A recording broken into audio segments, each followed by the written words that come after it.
हम आज लेकर के आए हैं आपके लिए एक और नई औषधि, एक जड़ी बूटी आपके जीवन को सुंदर बनाने के लिए, रोगों से मुक्त करने के लिए और आपका जीवन सुखद हो, आनंदमय हो, रोगों से मुक्त हो।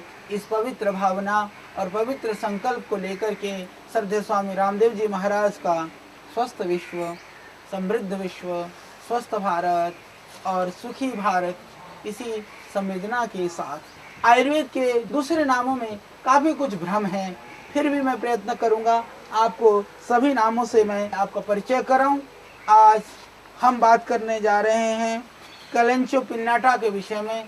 कलेंचो पिन्नाटा यह इसका बॉटनिकल नाम है। इसको हिंदी में जख्मे हयात बोलते हैं। जख्मे हयात हिंदी का शुद्ध नाम है।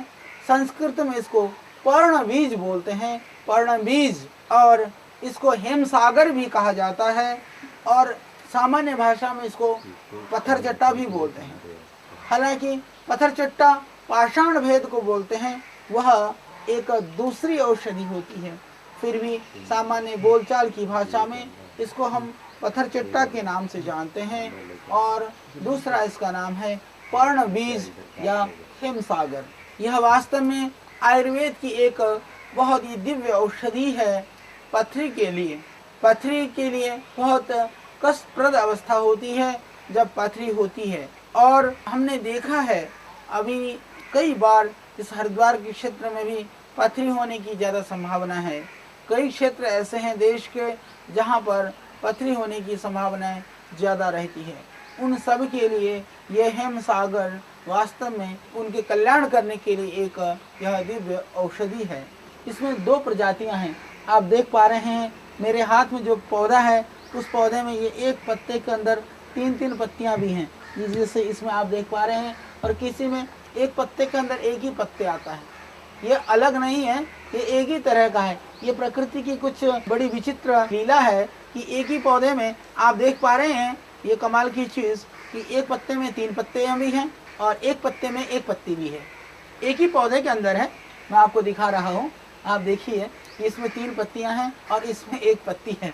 तो ये तो प्रभु की लीला है। ये देखिए, एक पौधा इसी में से निकला हुआ है, इसमें तो ये तीन पत्तियां हैं, और एक पौधा ऐसा भी है जिसमें सिर्फ सिंगल पत्तियां हैं। हालांकि यह एक ही तरह का पौधा है, और इस पौधे को प्रायः आजकल लोग ऑर्नामेंटल पौधों के साथ में, जो घर आंगन में सिर्फ अपने सुंदरता को बढ़ाने वाले पौधे हैं, उन पौधों के साथ में इसको लगाते हैं। यह बहुत ही अच्छा पौधा है क्योंकि 12 महीना हरा भरा रहता है और वर्ष में एक बार इसमें इतने सुंदर फूल आते हैं। इसके अंदर देखने में इतनी सुंदरता होती है कि मन को यह फूल, यह पुष्प मोह लेते हैं। तो आइए इसको हम घर में लगाएं, और एक बार लगने के बाद में इसकी कमाल की बात यह है कि यदि इस पत्ती को भी यदि आप गाड़ देते हैं, इस पत्ती में से ही फूट फूट करके दूसरे भी पौधे तैयार हो जाते हैं। हालांकि इसमें एक और प्रजाति है, वो हमारे पास है, आप देख पा रहे हैं, ये दूसरी प्रजाति। इसमें भी आप देखेंगे कमाल कि इसके अंदर इस पत्ती के में से ही पौधे बनने शुरू हो जाते हैं। ये एक पत्तियां हैं, इस पत्ती में ही आप देख रहे हैं कि इतने सारे पौधे तैयार हो गए हैं। तो ये जो पौधे हैं पथरी के लिए, ये उतना प्रभावशाली नहीं है जितना कि ये वाला पौधा प्रभावशाली है। इसकी 2-4 प्रजातियां और भी पाई जाती है। आजकल ऑर्नामेंटली इसको विविध कलर के फूल वाले के रूप में लोगों ने तैयार किया हुआ है, पर उसमें जो प्राकृतिक रूप से जो उपलब्ध है, ये वाला जो पौधा है, इसका आप ज़्यादा प्रयोग कर सकते हैं अपने रोगों के लिए। घर की सुंदरता को भी बढ़ाने के लिए अच्छा है, साथ ही रोगों से मुक्ति के लिए। और ये ऐसा पौधा है कि यदि बहुत तपती हुई जो गर्मी है, राजस्थान के रेगिस्तान से लेकर के और पहाड़ के 5-6 हज़ार हाइट तक के जो स्थान है, उसमें भी यह पौधा होता है, और यह विविध रोगों में इसका प्रयोग भी किया जाता है। तो जिन बच्चों का कान बहता हो या कान में दर्द हो, इसका पीला पत्ता आप देख पा रहे हैं, जैसे ये बिल्कुल पक गए हैं। ये पत्ते को आप यदि थोड़ा गर्म कर करके यदि निचोड़ करके कान में डाल देते हैं, तो कर्णस्राव, कान का बहना, और जिनके कान में दर्द है, उसमें दोनों ही स्थिति में ये बहुत ही लाभकारी है। यह नुकसानदायक पौधा नहीं है, इसके अंदर कोई बहुत जहरीला पौधा नहीं है, परंतु हमने ऐसा सुना है कि यदि इसके रस को बहुत ज़्यादा पी लें तो ये नशा भी करता है। थोड़ी मात्रा में किसी भी तरह का नशे वाली बात नहीं है।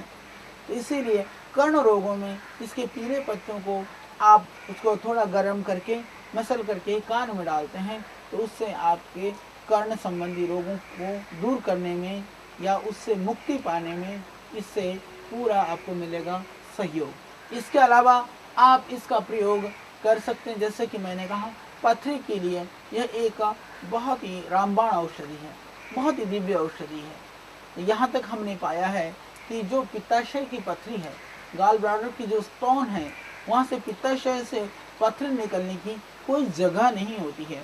परंतु यदि छोटी पथरियाँ हैं, मल्टीपल गाल स्टोन्स हैं या छोटी छोटी स्टोन्स हैं, पथरियाँ हैं, उन पथरियों को दूर करने के लिए ये बहुत ही लाभकारी है। जिनको पथरी की शिकायत हो, आप यदि नियमित रूप से पत्थर चट्टे के 2-3 पत्तियाँ प्रतिदिन प्रातः स्वयं चबा करके या इसको पीस करके इसके रस का सेवन करते हैं तो निश्चित रूप से पथरी खत्म हो जाती है। ऐसा हमारा अनुभव है, ऐसा हमने बहुत सारे रोगियों में प्रयोग कर करके पाया है। इसके अतिरिक्त किडनी स्टोन के लिए भी यह बहुत ही दिव्य औषधि है। यदि पत्तियों को पीस करके उसका रस निकाल करके प्रातः सायं यदि आप करते हैं इसका सेवन तो उससे भी मिलेगी आपको पथरी से मुक्ति। हालांकि हमने ऐसा देखा है पथरी चाहे छोटी भी हो, जब वो पथरी कहीं यूरिनरी ब्लैडर में अटक जाती है या कभी कुछ हिलने से वो पथरी साइड में आती है तो भयानक पीड़ा होती है, बहुत दर्द होता है। मैंने देखा है, मैंने अनुभव किया है, क्योंकि हमारे ही आश्रम में श्रद्धेय संत मुक्तानंद जी महाराज को अभी पथरी का भयानक दर्द उठा। 2-3 रात को हम सब लोग परेशान रहे, क्योंकि जो भुक्त भोगी होते हैं वह उस पीड़ा को ज़्यादा समझ पाते हैं। या तो घर में कोई बीमारी होती है तब उस बीमारी के दर्द का पता चलता है, या स्वयं को हो जाए तो वह तो अविस्मरणीय बन जाता है। उनके दर्द को देख करके तो हम पीड़ा से ग्रसित हुए। फिर हमने को अल्ट्रासाउंड करवाया तो बहुत बड़ी पथरी नहीं थी, पीड़ा इतनी अधिक थी कि हमने उनको हॉस्पिटल में चिकित्सक के सहायता से बहुत सारे दर्द निवारक इंजेक्शन और औषधियाँ भी दी, फिर भी तड़पते थे, कहते थे किसी तरह से इसको निकाल दो। हमने सोचा कि हम इनको आजकल जो लेप्रोस्कोपी जो सिस्टम है कि उसको पथरी को तोड़ करके निकालने वाले ज़्यादा नुकसान बिना पहुंचाए, हालांकि बड़ी पथरी टूट करके निकलने में परेशानी करती है, तो छोटी थी। हमने चिकित्सक से परामर्श लिया, माननीय हमारे डॉक्टर अग्रवाल जी से बात की तो वो कहने लगे कि आचार्य जी हम निकाल देंगे, हमारे पास सारे साधन हैं, परंतु यदि प्रकृति अपना काम प्राकृतिक रूप से कर सकती है तो करने देना चाहिए। वास्तव में एक योग्य चिकित्सक की यह एक उत्तम बात थी, क्योंकि पथरी वह सिर्फ 8 mm की एक किडनी में और 4 mm की एक किडनी में थी, और हमने पाया है कि 12 mm तक की पथरियाँ, पर मैं कहता हूँ कि 4-5 mm की पथरियाँ यदि हैं, 7-8-10 mm तक की भी हैं, यदि आपको पीड़ा हो रही हो, उस पीड़ा से मुक्ति के लिए आप किसी भी तरह के दर्द वाली जो औषधियाँ हैं उसको आप ले सकते हैं, परंतु आप सर्जरी की जगह पर यदि इन पत्थर चट्टे का नियमित रूप से सेवन करें। और एक हम औषधि और बनाते हैं, अश्मरी हर रस और अश्मरी हर क्वाथ, उस काढ़े को प्रातः सायं उबाल करके पिएं और उस पाउडर वाली दवाई को सुबह शाम आप सेवन करें तो पथरी निकल जाती है। किडनी की पथरी तो निश्चित रूप से निकल जाती है। पत्ते और प्राणायाम से आपको पूरा लाभ मिलता है। जो हमारी विज्ञान की कसौटी पर जो योग पुस्तक है उस पर भी हमने इस तरह के जो पित्ताशय के और किडनी के जो स्टोन निकले हैं उन रोगियों के पहले के और बाद की रिपोर्टें उसमें भी दी हुई हैं। ये बिल्कुल प्रामाणिक प्रयोग हैं, इसका आप प्रयोग करिए। दर्द होता है, थोड़ा सा धैर्य रखिए। तो ये पत्थर चट्टा के पत्ते बीपी को भी कंट्रोल करते हैं। जब मैंने देखा कि किडनी में पथरी की वजह से पीड़ा होती है तो बहुत ही ज़्यादा बीपी भी बढ़ने लगता है। ये जिनका वैसे भी बीपी बढ़ा हुआ है, यदि वो नियमित रूप से इन पत्थर चट्टे की 2-3 पत्तियों का सेवन करते हैं तो उससे उनको मिलेगी बीपी से मुक्ति। जिनको पेशाब कम होने की शिकायत है उनके लिए भी यह एक बहुत ही अच्छा प्रयोग है। ये आपका पत्थर चट्टा, पत्थर चट्टे के 2-3 पत्तों का यदि आप प्रतिदिन सेवन करते हैं तो पेशाब खुल के होने लगेगा। इससे पथरी में पूरा लाभ मिलेगा, पथरी निकल जाएगी, अंदर का जो इन्फेक्शन है वो ठीक हो जाएगा और दूसरी सबसे बड़ी बात यह है कि जिनको पथरी की शिकायत होती है, मैंने ऐसे भी रोगी देखे हैं जिन्होंने अपनी पथरी का कई बार ऑपरेशन भी कराया, ऑपरेशन करवा करके उसको निकलवाया भी, फिर भी वह पथरी बनती ही जाती है। तो यह पत्थर चट्टे का पत्ता सिर्फ पथरी को ही नहीं खत्म करती है, पथरी जो बनने के कारण हैं उन कारणों को भी खत्म करती है। औषधियाँ, बाकी दवाइयाँ या हमारे चिकित्सक बंधु सिर्फ आपको पथरी से मुक्ति दिला सकते हैं, पथरी बनने के कारणों से कभी भी मुक्ति नहीं दिला सकते हैं, परंतु इस पत्थर चट्टे का पत्ता आपको दिलाएगा पथरी बनने के कारण से भी मुक्ति। तो यह एक दिव्य और बहुत ही उत्तम पौधा है। इसको आप अपने घर आंगन में लगाइए। यदि घर आंगन में पहले से लगा हुआ है तो अब से सिर्फ यह एक प्रदर्शनी और सुंदरता का पौधा मात्र नहीं है, यह एक औषधीय पौधा है। इस रूप में हम इसका प्रयोग प्रारंभ कर दें। बहुत ही उत्तम पौधा है, बहुत ही यह गुणकारी पौधा है। इसके अलावा यह अत्यंत पीड़ाहार भी है, दर्दनाशक भी है। जिनके हाथ पैरों में कहीं भी सूजन रहती हो, जिनको दर्द रहता हो, आर्थराइटिस की प्रॉब्लम हो, उनके लिए जैसे ये पत्ते हैं, इन पत्तों को थोड़ा गर्म करके और कोई भी दर्द वाला तेल को लगा करके यदि इसको बांध लेते हैं, बांधने मात्र से सूजन में पूरा लाभ मिलेगा, दर्द से मिलेगी मुक्ति। हमने तो यहाँ तक पाया कि नित्य प्रति इस पत्थर चट्टा के इस पर्ण बीज के पत्तों को बांध भी सकते हैं। इसमें आप ऐसा कर सकते हैं, दर्द से मुक्ति के लिए पत्तों को आप बाहर बांध भी सकते हैं। और जिन मेरी माताओं बहनों को स्तन में गांठ यदि प्रारंभ हो चुकी हों, तो क्योंकि स्तन की गांठें बाद में कैंसर में न परिवर्तित हो जाए, मेरी माताएं बहनें बहुत भयभीत रहती हैं। और देश के अंदर जितने भी तरह के कैंसर पाए जाते हैं उसमें सर्वाधिक स्तन कैंसर की शिकायत है। तो उससे बचने के लिए भी यह एक बहुत ही अच्छा प्रयोग है। जिन मेरी माताओं बहनों को स्तन में गांठ हों, स्तन के गांठों के लिए भी आप इस पत्ते को स्तन पे बांध लेती हैं तो मिलेगी स्तन गांठ से मुक्ति, आप बच पाएंगे कैंसर जैसे भयानक रोगों से। उसके लिए भी यह बहुत ही अच्छा प्रयोग है। इसका आप प्रयोग करें, इसको लगाएं, इसके रसों को सेवन करें। जिन मेरी माताओं बहनों को लिकोरिया की शिकायत है, बहुत तरह के महंगे महंगे ट्रीटमेंट और डॉक्टर के पास जाती हैं फिर भी ठीक नहीं हो पा रही हैं, उनके लिए ये बहुत ही लाभकारी है। जिन पुरुषों को जो प्रमेह का रोग होता है, जिन मेरी माताओं बहनों को प्रदर की शिकायत है, 3 पत्थर चट्टे के पत्तों को पीस करके इसके 2-3 चम्मच रस को प्रातः सायं सेवन करें। इससे पुरुषों को जो प्रमेह का रोग होता है उसमें भी इससे लाभ होता है और माताओं बहनों की लिकोरिया में भी इससे पूरा लाभ मिलता है। यह एक बहुत ही अच्छा पौधा है। और जिनको घाव वगैरह है उस घाव में भी इससे पूरा लाभ मिलता है। यदि आप इसको उबाल करके घाव को धो देते हैं और उसको बांधते भी हैं तो घाव जल्दी भरने में इससे सहयोग मिलता है।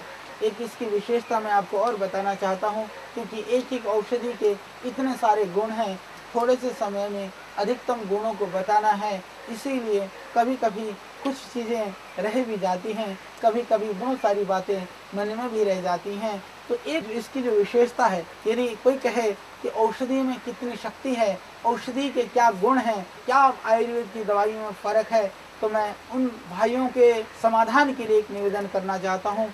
यदि इस पत्ते को प्रातः काल यदि आप खाली पेट बिल्कुल सुबह के 5, 6, 7 बजे तक आप इसका सेवन करते हैं तो इसका जो स्वाद है वह थोड़ा सा खट्टा नमकीन सा लगेगा, हल्का खटास लिया हुआ नमकीन सा होगा। और यदि आप दिन में सेवन करते हैं तो बिल्कुल फीका सा लगेगा। यदि सायंकाल सेवन करते हैं तो थोड़ा सा कशेलापन लिया हुआ होगा और उतना वो खट्टापन नहीं होगा।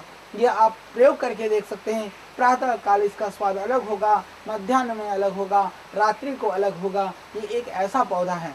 और इसका बहुत सारे लोग जो पकोड़े के शौकीन हैं, हालांकि अभी बारिश का मौसम है, हम बैठे हैं बरसात में, लोग कहते हैं बरसात में पकोड़े बहुत अच्छे लगते हैं, वैसे पेट को खराब भी करते हैं, तो कभी कभी खाएं भी कोई बात नहीं, पर यदि खाते हैं तो इस पत्थर चट्टे के पत्ते का भी आप पकोड़ा बना करके सेवन कर सकते हैं। इसके पकोड़े आपके पेट को खराब नहीं करेंगे, भूख को कम नहीं करेंगे, भूख को बढ़ाने के लिए और पेट को ठीक रखने के लिए भी इससे आपको सहयोग मिलेगा। पर मैं कोई पकोड़े की प्रशंसा करते हुए आपको पकोड़े की ओर प्रेरित नहीं कर रहा हूँ, पर कभी खाने का मन करे तो आप पत्थर चट्टे के पत्तों का पकोड़ा भी खा सकते हैं। पालक पकोड़ा, आलू पकोड़ा, मिर्च के पकोड़े, साथ में एक पत्थर चट्टा, इसका जो पाषाण भेद है, ये पर्णबीज है, ये हमारा ये हिमसागर है, ये जख्म हयात है, इसके पत्तों का भी आप सेवन कर सकते हैं। ये आराम से खाया जा सकता है, ये कोई जहरीला पौधा नहीं है, किसी तरह से इससे नुकसान नहीं है, तो इसका भी आप